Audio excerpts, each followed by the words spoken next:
finding your light. It's something we kind of find their placement on set. So this is going to be a little bit of a overview of what I do, how I look at my process, and sharing a little bit of like DIY in this day and age. We're still starting to come together a little bit, but options to do for your own businesses. So just a little bit about myself. I focus on a lot of branding and promotional photography. I like working with small businesses and in the music scene quite a bit with local artists, just kind of helping them build their brand, build an image. We're such a visual culture with social media and everything online. We make sudden decisions about brands and people just based on the photo. So it's very important in today's culture. So I love giving people that vision and a voice through that. I dove into my passion about a little over 5 years ago after my daughter was born, left the corporate world and haven't looked back. And I absolutely love what I do. I've grown it into helping a lot of local businesses. And I'm proud to say that I'm an internationally published artist. I do branding for the city of Shirts. My work can be seen in places like Frost Bank, Vogue Italia. I'm one of South by Southwest photographers. So I'm very, very grateful to do what I do and be able to just, share the essence of their brand with the world. So if you're kind of looking at DIY product photography, it doesn't have to be complicated or intricate or expensive. It's very easy to craft it at home. Great results can be achieved at home with items you have on hand, and even with the technology today, capturing it with a smartphone. And so I kind of did a little thing at the end where I kind of showed what can be done. When I go into like a client's business, I do a little pre-assessment. So I take into account the aesthetic and the atmosphere of the brand and the space to gauge what I can translate in that shoot. I believe in adding a lot of the atmosphere of a place to kind of tell that whole narrative of, what you've built. And then as far as the intention, I like to build a set plan with the photos. So I like to look at a full scope of what they need on a 30, 60, 90-day basis, kind of get that whole quarterly. It maximizes the time and effort in the visual marketing and really maximizes what people invest in their visual brand. So today in the world of social media, if you post once or twice a day, that's quite a bit of imagery. And then you look at websites and ads and marketing, you want the full scope and the full brand of who you are. So with that focus, I identify the immediate focus of the brand or the space or the person or the artist, and then what that means to the consumer, how you look to the consumer, and build it around that. So if you walk into a storefront, it's kind of like where your eye leads. That's what that focus is going to kind of be. If you go in and do a photo shoot, different ways to go about product photography. One is the solid white background.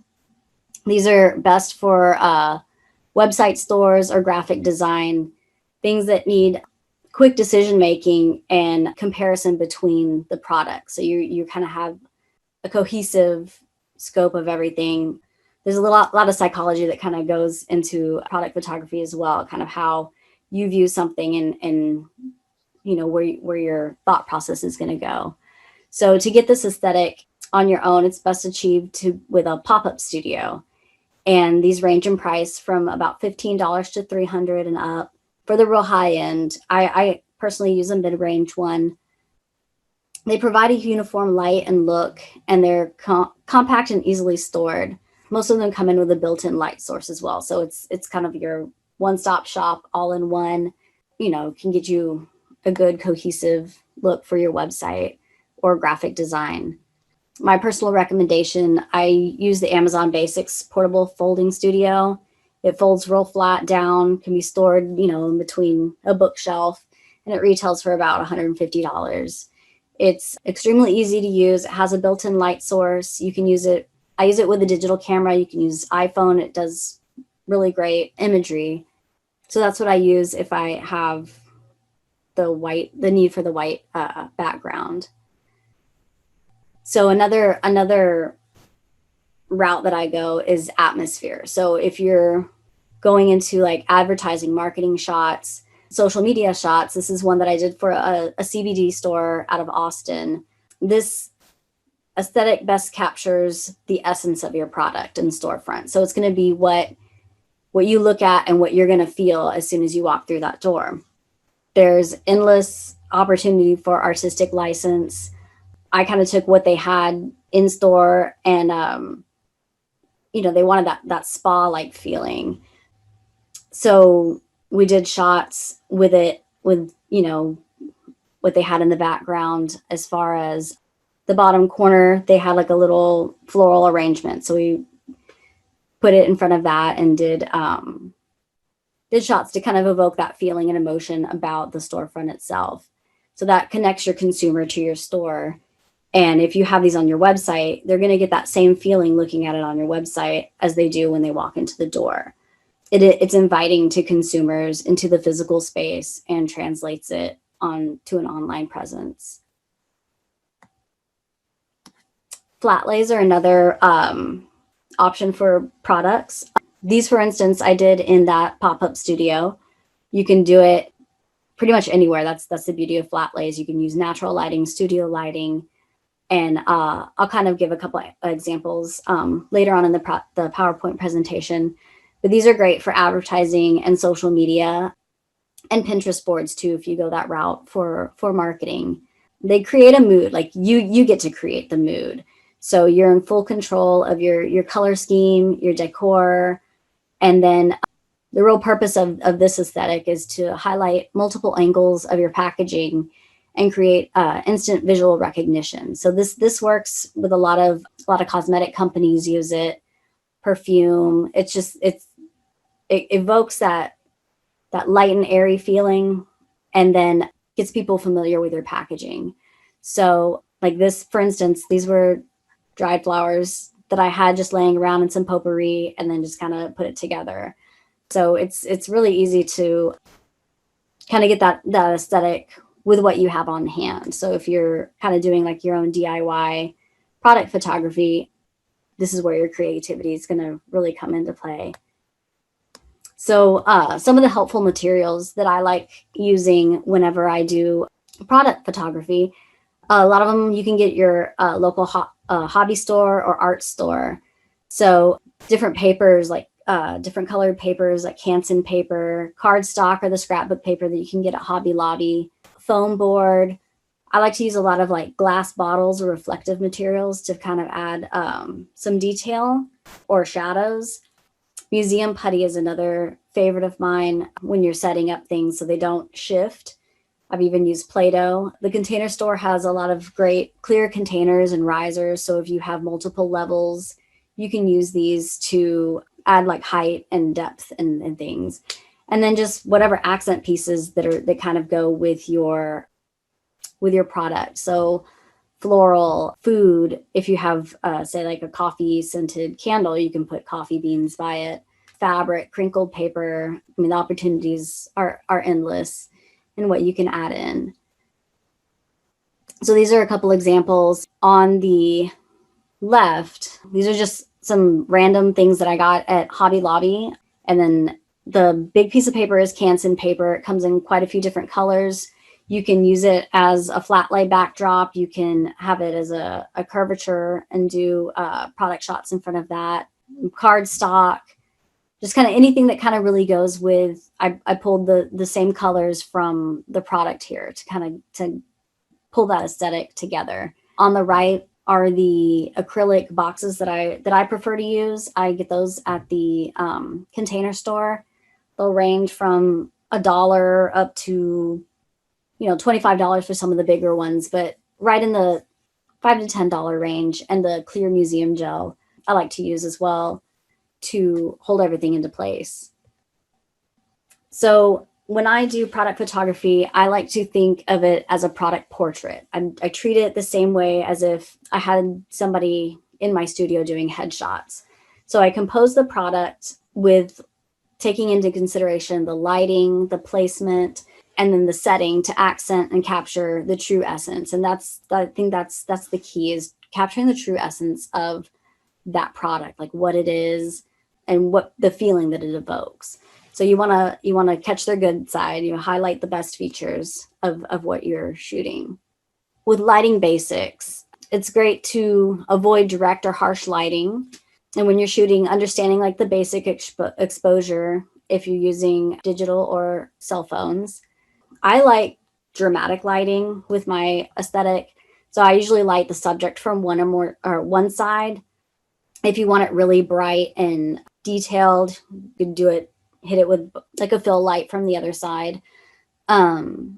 If you're doing overhead shots, you'll want to have full light from the side. So you want to be over the subject and over the light to avoid your own shadows.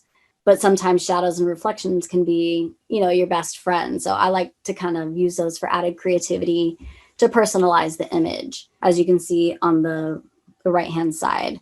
And same with reflectors too. It just kind of brings a little bit of more emotion into the shot. Post-processing, I actually go between Lightroom and Photoshop.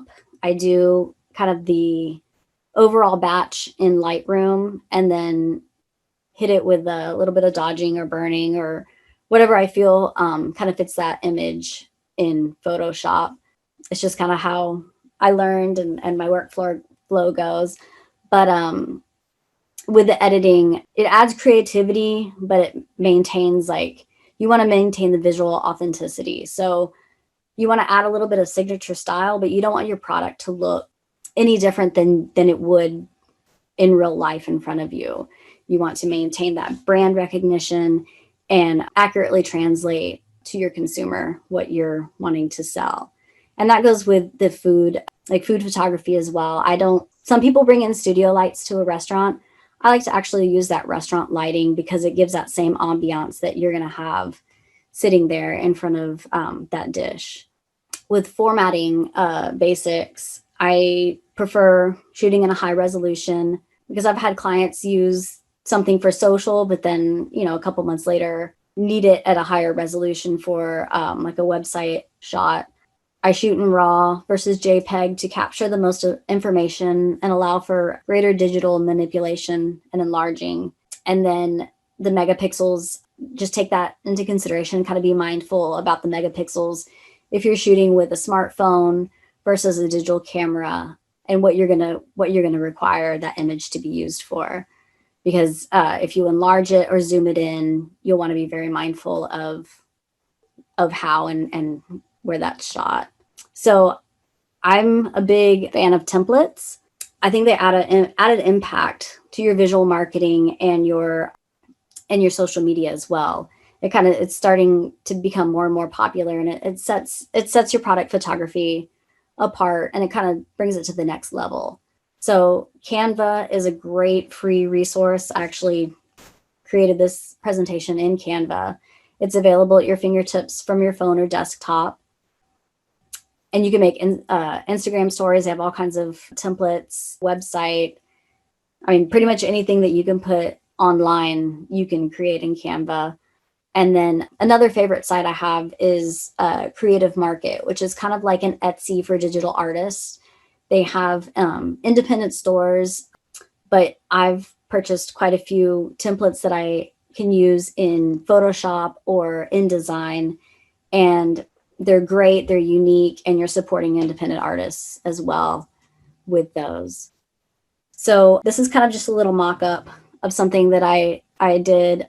I call it kind of like my 5-minute example. And I did it with an iPhone on purpose because I wanted to kind of show that you can get good quality or social media images with just a simple setup and an iPhone 10. So the bottle of water that I have on the picture on the left, that's what I used for the reflection. So I did just a simple setup of the grapefruit juice and then a flower that I bought at Hobby Lobby with the Canson paper that has just a gradual curve. And just really use that reflection to make it pop and kind of add that added emotion and just that added pop to the photo. And then same here, just kind of like a little bit of a idea of some things that you can think of and look for that kind of give like a little bit of something different to a flat lay. And again, this is just with a cell phone, just to kind of show what you can do real quick. And then most of all, have fun. That's the fun of it, is finding the creativity, finding those unique angles, and just, how you can show your product or somebody else's product in a new light. And I think that's what I have fun with it the most, is kind of like that creative challenge. I'm open to any questions that y'all may have, and I thank you again for having me out. Hi, Michael here. Can you explain a little bit about the one a couple of slides back where you had the bottle and the lighting and the very limited depth of field for the bottle using a cell phone?